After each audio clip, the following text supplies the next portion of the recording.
Bharatiya Janata party के हर कार्यकर्ता पेमा खांडू जी के साथ खड़े हैं। तो ये मैं कांग्रेस वालों को और उनको मैं बताना चाहूँगा कि आप जैसे चाहेंगे ये नहीं चलेगा।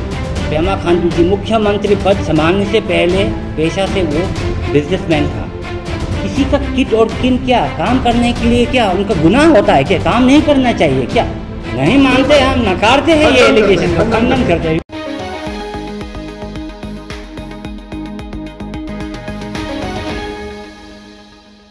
आप सबको मालूम है कि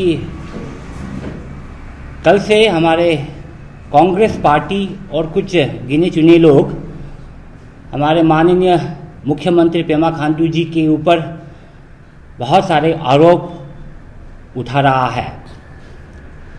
यहाँ भारतीय जनता पार्टी मुंह तोड़ जवाब देने के लिए हम लोग यहाँ आए हुए हैं। मैं कांग्रेस पार्टी को ये कहना चाहता हूँ कि वो एक कहावत है ना, आप गोबर फेंक कर लाख कोशिश करो कि गोबर पर सोना ढूंढने के लिए, लेकिन आपको सोना मिलेंगे ही नहीं। क्योंकि हमारे माननीय मुख्यमंत्री पेमा खांडू जी, अगर आप देखिए अरुणाचल के इतिहास को देखिए, हमारे अरुणाचल के माननीय मुख्यमंत्री पेमा खांडू जी के जो 10 वर्ष में जो काम हुआ अरुणाचल पे, वो इतिहास में अरुणाचल में कभी नहीं हुआ। चाहे वो रिफॉर्म्स हो, रिफॉर्म्स के ज़रिए जो अरुणाचल को ट्रांसफॉर्म किया, जहाँ ढेर सारे करप्शंस होते थे अरुणाचल पब्लिक सर्विस कमीशन में, जहाँ रिक्रूटमेंट में बहुत सारे घोटाला होते थे, वहाँ Arunachal Pradesh staff selection board का गठन किया है। आप खुद ही एहसास कीजिए कि वो व्यक्ति जो अरुणाचल में जो जगह पर सबसे ज़्यादा घोटाला होता था, जिसके ज़रिए ही साफ हुआ, वो क्या करप्शन में लिप्त होंगे? कभी नहीं। यहाँ भारतीय जनता पार्टी माननीय मुख्यमंत्री पेमा खांडू जी के साथ प्रतिबद्धता से, कमिटेड से हम खड़े हैं। भारतीय जनता पार्टी के हर कार्यकर्ता पेमा खांडू जी के साथ खड़े हैं। कांग्रेस पार्टी ने आरोप लगाया कि 1270 करोड़ का घोटाला हुआ और कोर्ट के जरिए जजमेंट पास किया गया। शायद कांग्रेस पार्टी को कोर्ट के ऑर्डर को ठीक तरीका से समझा नहीं। ये एक सुप्रीम कोर्ट के जो ऑर्डर थे, वो एक प्रिलिमिनरी इंक्वायरी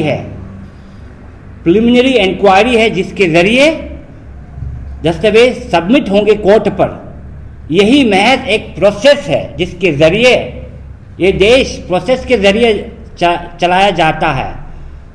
और हमारे जो माननीय मुख्यमंत्री है, वो संविधान और कानून को, सुप्रीम कोर्ट को पूरी इज्जत करती है। इसलिए आज माननीय मुख्यमंत्री जी ने खुद कहा कि वो स्वागत करते हैं ये प्रिलिमिनरी इंक्वायरी को। इसके बारे में टेक्निकल एस्पेक्ट के बारे आपको बताने के लिए और विस्तार से बताने के लिए हमारे साथ आए हुए हैं ऑनरेबल एमएलए तोपिन एटी जी, जो उनके बैकग्राउंड भी एक लीगल बैकग्राउंड है। तो वो आप जो इन आरोप है, जो टेक्निकल एस्पेक्ट है आरोप के ऊपर, वो उनके ऊपर मुंह तोड़ जवाब देंगे हमारे ऑपोजिशन को।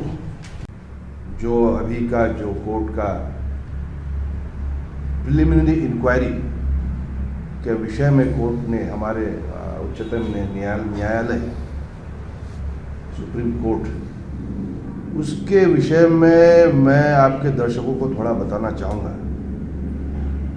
क्योंकि लोगों का, और आपको तो मालूम है हमारा विरोधी जो दल है कांग्रेस पार्टी, उनका हमेशा कोशिश रहता है कि कैसे राजनीतिक लाभ उठाया जाए। जैसे कि मेरे मित्र मुख्यमंत्री जी ने बताया, पेमा खांडू जी के आने के बाद, सरकार में आने के बाद जिस रफ्तार से राज्य ने प्रगति देखा है, दैट इज अनपैरेलल्ड।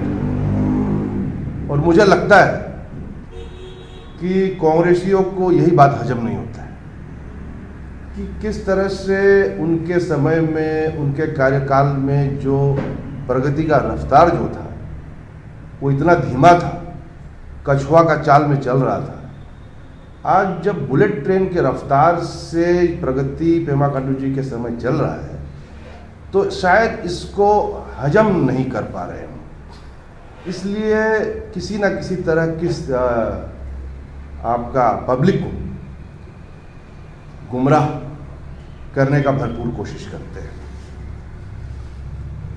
तो जहां तक मेरा लिमिटेड कानूनी नॉलेज है, कानूनी जानकारी है, मैं आप लोगों को बताना चाहूँगा कि इस ऑर्डर में जो रिलेवेंट पोर्शन है, कांग्रेस ने जो जो आरोप लगाया और उनके और भी कुछ गिने चुने लोग हैं जो आरोप लगाया है, मैं उनको सबसे पहले तो मैं रिक्वेस्ट करना चाहूँगा कि जजमेंट का जो सीरियल नंबर 45 जो पैराग्राफ है उसमें जाए। मैं आप लोगों को उसको पढ़ के सुनाना चाहूँगा। इसमें लिखा है, that is the operative portion. We clarify that the observation made in this judgment are for the purposes of deciding whether an independent investigation is warranted. यानी कि इन्वेस्टिगेशन जरूरी है ना नहीं है, ये उसके लिए है। This shall not be constituted as findings on the merits of any allegations. इसमें केस के मेरिट्स में कोई इस फाइंडिंग्स में इसको कंस्टिट्यूट नहीं किया जाएगा। And this shall not prejudice any person in the proceedings that में अराइज। क्लियर कट लिखा हुआ है कि ये this is for purpose of, इसमें इन्वेस्टिगेशन दरकार है या नहीं, वेदर इट इज रिक्वायर्ड और नॉट, और ये किसी के प्रेजुडिस में नहीं होगा। ये क्लियरली यहां में लिखा है। तो मैं आप लोगों को जस्ट बताना चाहूंगा, इसका मतलब यह है कि जिस तरह से कांग्रेस बोल वो चिल्ला रही है कि कानूनी प्रक्रिया शुरू हो गया, जैसे legal process has not started, legal process has not started. जब कोई भी प्रिलिमिनरी इंक्वायरी होता है, ये फैक्ट फाइंडिंग होता है, यहां से कोई भी कानूनी कार्रवाई शुरू नहीं होता है। That is the process. और जब आप इंक्वायरी में, आपको जब कुछ इंक्वायरी में कुछ मिलता है, उसके बाद एफआईआर लॉन्च होता है। देखिए, कानूनी प्रक्रिया ऐसा है कि पहले प्रिलिमिनरी इंक्वायरी, फिर एफआईआर लॉन्च, फिर जो इन्वेस्टिगेशन का बात इसने कही है, फिर इन्वेस्टिगेशन होती है, फिर इन्वेस्टिगेशन होने के बाद चार्जशीट दर्ज किया जाता है कोर्ट के सामने, फिर कोर्ट जो है कंसिडरेशन ऑफ चार्जशीट होता है, फिर उस चार्जशीट के ऊपर एक्यूज्ड फिर रिप्लाई देता है, फिर रिप्लाई देने के बाद कोर्ट ये देखता है कि वेदर दिस कॉन्स्टिट्यूटेड ऑफेंस और नॉट। उसके बाद अगर ऑफेंस होता तो ट्रायल में भेजता है, ऑफेंस नहीं होता तो डिस्चार्ज कर देता है। अगर उसको लगता है कि प्राइमा फेसी, प्रथम दृष्टि से लगता है कि केस में कुछ है, then they further go for trial. उसके बाद आर्गुमेंट होता है, क्रॉस एग्जामिनेशन, देन ये है हमारा कानूनी संविधान से दिया हुआ प्रक्रिया। और अभी जो फैक्ट फाइंडिंग, जो प्रिलिमिनरी जो इंक्वायरी है, ये कानूनी प्रक्रिया अभी शुरू हुआ ही नहीं है। और जिस प्रकार से कांग्रेस पार्टी चिल्ला चिल्ला के रूफ टॉप से बोल रही है कि कानूनी प्रक्रिया स्टार्ट हो गई, ये पब्लिक को गुमराह कर रही है। ये पहले मैं बताना चाहूँगा। जहां तक उनका दूसरा जो पॉइंट है, वो बोलते हैं कि पेंडिंग इंक्वायरी, पेंडिंग इन्वेस्टिगेशन, आप रेजिग्नेशन दें। एक बीमारी है, एक मेडिकल चिकित्सा में एक बीमारी है, मेरे ख्याल से कांग्रेस वालों को बीमारी हो गया है। उस बीमारी को कहते हैं सेलेक्टिव एमनीशिया। सेलेक्टिव एमनीशिया, आप कुछ चीज को आप याद रखना, जिसको आप याद रखना चाहते हैं उसको आप याद रखते हैं, जिसको आप याद रखने का दिल नहीं उसको आप याद नहीं रखते। वो भूल गए कि मनमोहन सिंह जी,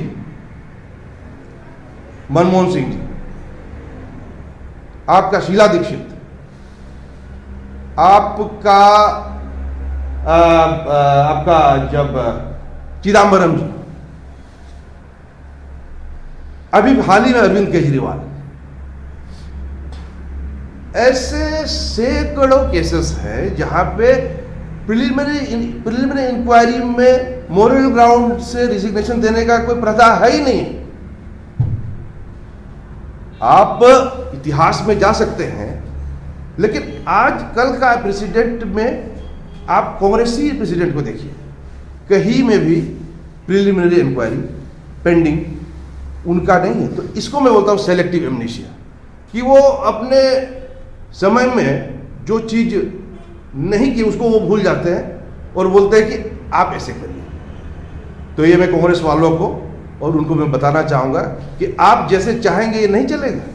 देश संविधान से चलता है, देश कॉन्स्टिट्यूशन से चलता है, आप डिक्टेट नहीं कर सकेंगे। तो अभी प्रिलिमिनरी इंक्वायरी जो चल रहा है, प्रिलिमिनरी इंक्वायरी हम सुप्रीम कोर्ट को, उच्चतम न्यायालय को नतमस्तक करते हैं। उन्होंने जो भी इस ऑब्जर्वेशन दिया है हम उसे मानते हैं, और उन्होंने जो प्रक्रिया बताया उसको हम अच्छी तरह से हम उसको पालन करेंगे।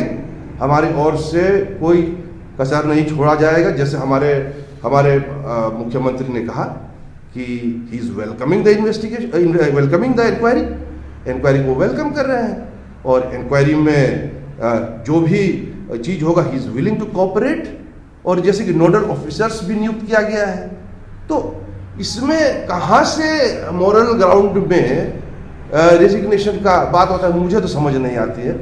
मेरे ख्याल से ये एक ख्याली पुलाव है।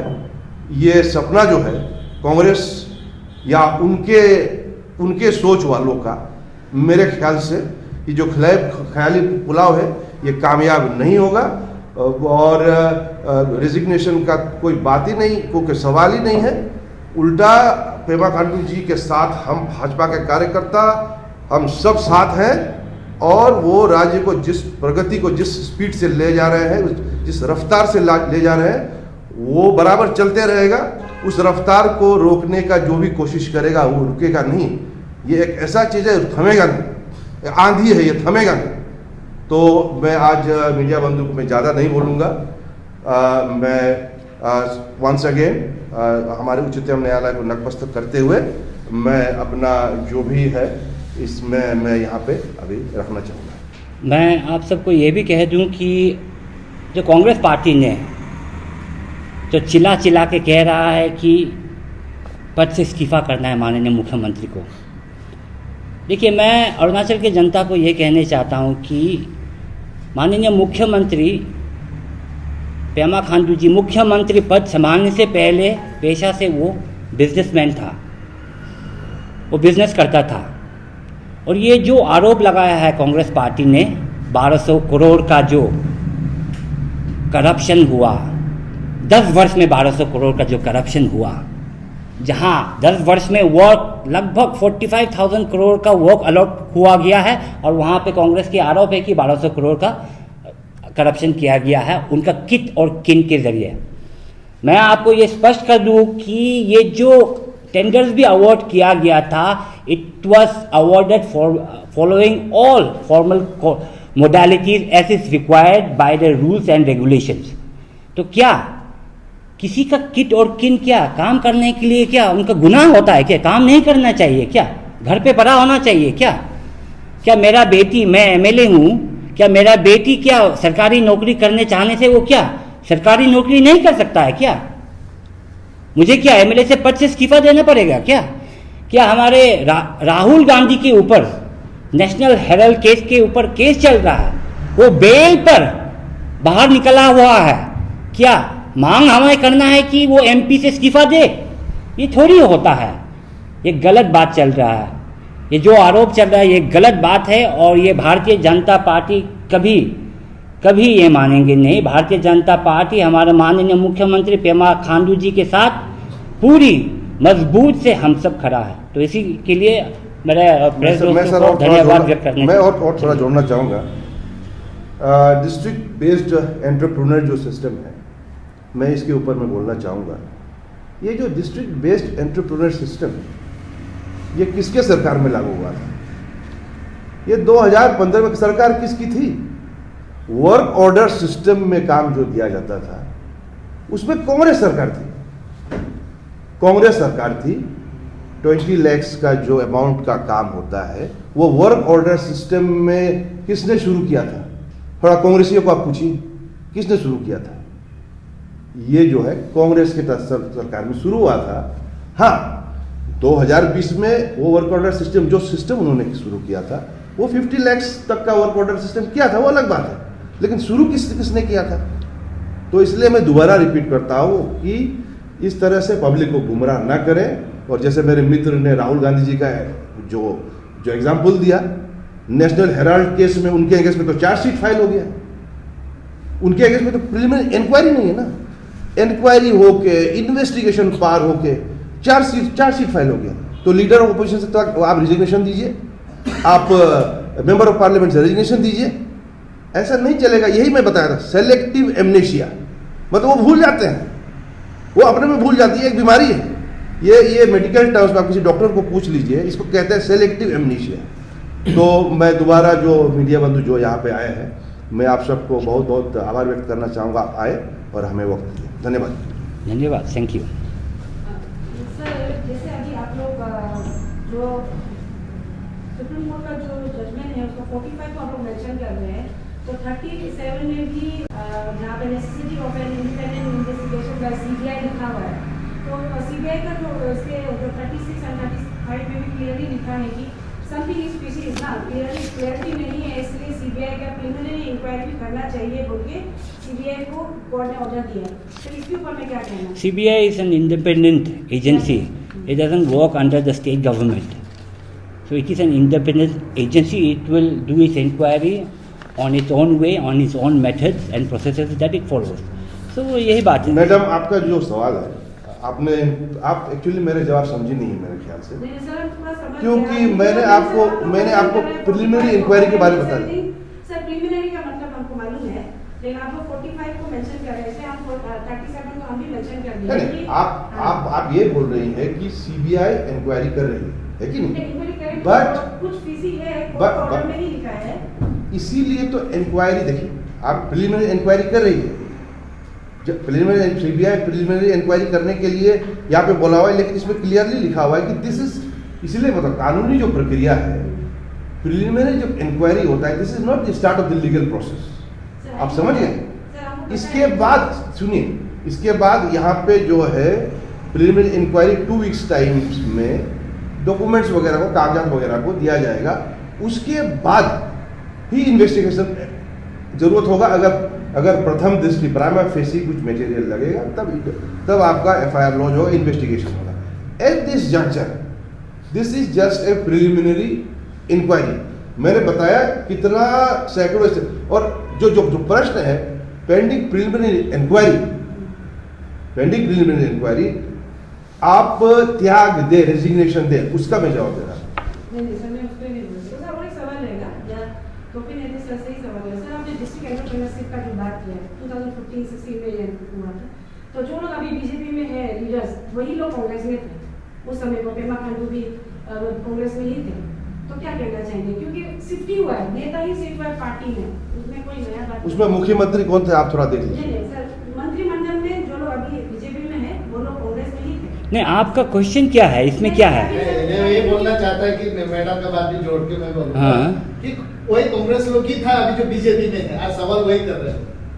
डिस्ट्रिक्ट एंटरप्रेन्योरशिप का सर ने बोला, ठीक है, होता है, हाँ, आदि बन गया सर उस समय। उसमें मुख्यमंत्री कौन थे वो आप देख लीजिएगा। सर, मंत्रिमंडल में कैबिनेट डिसीजन होता है ना सर, मुख्यमंत्री एक डिसीजन। अरे ये केस तो मुख्यमंत्री के ऊपर ही किया गया है ना। एंटरप्रेन्योर बिल एक कानूनी प्रक्रिया से पास किया गया हुआ, पारित किया गया है हमारे विधानसभा के जरिए। ये एक कानून है, उसके जरिए वर्क अलॉटमेंट दिया जाता है, तो उसमें क्या है? मतलब डिस्ट्रिक्ट बेस्ड शासकीय मोटर शिफ्टिंग ऑफ नहीं, मैंने इसलिए बताया था, सुनिए मैडम, ऐसा था, मैंने इसलिए बोला था क्योंकि वर्क ऑर्डर सिस्टम के बारे में जिक्र हुआ था, कि 2020 से वर्क ऑर्डर सिस्टम लागू हुआ 50 लाख से बिलो का। तो मैं ये बता रहा था कि ये जो डिस्ट्रिक्ट बेस्ड एंटरप्रेन्योर सिस्टम है, इसमें जो वर्क ऑर्डर का जो लिमिट था, वर्क ऑर्डर जो 2015 में लागू हुआ था, उसमें 20 लाख का वर्क ऑर्डर सिस्टम देने का प्रावधान रखा गया था।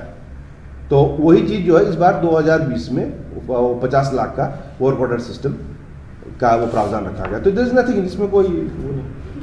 एक सवाल मेरा लास्ट रहेगा आपसे, जैसे 2015 से 2025 पे ये बात चल रही है सर, ठीक। ये केस काफी पुराना भी है, जैसे हम भी देख रहे हैं कि ये शुरुआत तो तवांग की कोई ऑर्गेनाइजेशन और किसी ने मिलकर शुरुआत ठीक की, है। अभी जन आंदोलन जो मूवमेंट उनके तरफ से पिटीशन रीफाइल करके चल रहा है। तो सर अभी जैसे आपने कहा कि जैसे अभी आपकी बेटी अगर वो में जो करना चाहती है तो क्या हम इस्तीफा देना है। सर बड़ा सवाल ये है कि सिर्फ जन आंदोलन ही नहीं, जो जिन्होंने पिटीशन फाइल किया था वो ही नहीं, पूरे प्रदेश के जनता ही सवाल करते क्यों सिर्फ पैसा तवांग और इवन नामसाई में जाता है, and then particularly CM Khandu को बात रखा जाता है कि उनका मतलब अब किस आंकड़े से आप बोल रहा है कि पैसा तवांग में ही जाता है, किस आंकड़े से? पब्लिक का बात का बात बता रही है। सी पब्लिक को तो गुमराह करने के लिए तो लोग पड़ा हुआ है, वेस्टेड इंटरेस्ट पड़ा हुआ है, हर जैसे कांग्रेस पार्टी पड़ा हुआ है, हर जो लोगों को काम नहीं मिलता है, जो लोगों को सुविधा नहीं मिल रहा है, जो लोग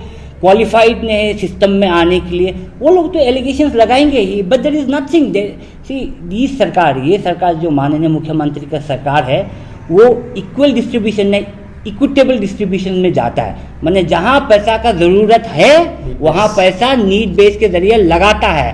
तवांग में अगर हमारे हॉस्पिटैलिटी सेक्टर, अगर टूरिज्म सेक्टर का पैसा ज़रूरी है वहाँ आवश्यक लगाएंगे ही। अगर रोइंग पर हाईवेज का पैसा ज़रूरी है वो आवश्यक रोइंग में ही लगाएंगे। देखिए मेरे क्षेत्र में भी, आज मेरे क्षेत्र में भी अभी अगर आप रोइंग में देखेंगे बहुत सारे सेंट्रल फंडिंग भी हो रहा है। पानी का जो सप्लाई के लिए भी तकरीबन 100 करोड़ का ऐलान किया गया है हमारे राज्य सरकार, बहुत सारा पैसा जा रहा है। क्या वो पैसा वहाँ जगह के लिए मुनासिब नहीं था क्या? वो ज़रूरतमंद के लिए जो पानी के लिए सुविधा है अभी ज़रूरी है उसके लिए लगाया जाता है। अगर नमसाई पे अगर पिलग्रिमेज एरिया के लिए पिलग्रिमेज टूरिज्म के लिए पोटेंशियल है तो ज़रूर नमसाई में पैसा लगाएंगे। जहाँ ज़रूरी है पैसा, सरकारी जो खजाना का ज़रूरी है, जो स्टेट का इमेज को बढ़ावा दे, जो स्टेट का जो प्रगति को आगे बढ़ाए, वहाँ पर ज़रूर ये सरकार निवेश करेंगे ही। पर ऐसे बात नहीं कि ये दोनों क्षेत्र पर सिर्फ केवल निवेश किया जाता है। मैडम ऐसा है हाँ। मेरा क्वेश्चन ये था कि वो दोनों डिस्ट्रिक्ट में तो जाते ही है, लेकिन my question was that few months back times of India और इंडिया टुडे में भी एक खबर छपी थी जहाँ पे मेंशन किया गया था कि सीएम खांडू के ही फैमिली मेंबर्स को 300 से 400 करोड़ का काम दिया गया, इस तरीके का आया हुआ था सर। तो इसको हम कुछ नहीं कर रहा था। I have no idea about this allegation. We have no idea about आदेश पे बात करते हैं, ओथ के बारे में जिक्र करते हैं। जो और जहाँ तक मैडम फंड नामसाई और तवांग का बात बताया, क्या आपने पता क्या मेरे कॉन्स्टिट्यूंसी में कितना पैसा आया? मेरे कॉन्स्टिट्यूंसी में अच्छा खासा पैसा आया। तो खैर आप होमवर्क अच्छे से कर लीजिएगा कि किसका लेकिन ठीक है। एनीवे एलिगेशन है उसको आप मानते हैं कि नहीं मानते हैं? नहीं मानते, हम नकारते हैं ये एलिगेशन को, खंडन करते हैं। We refuse this allegation. Thank you.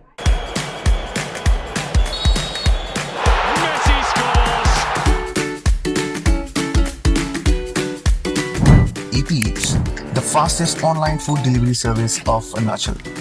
Download the app now.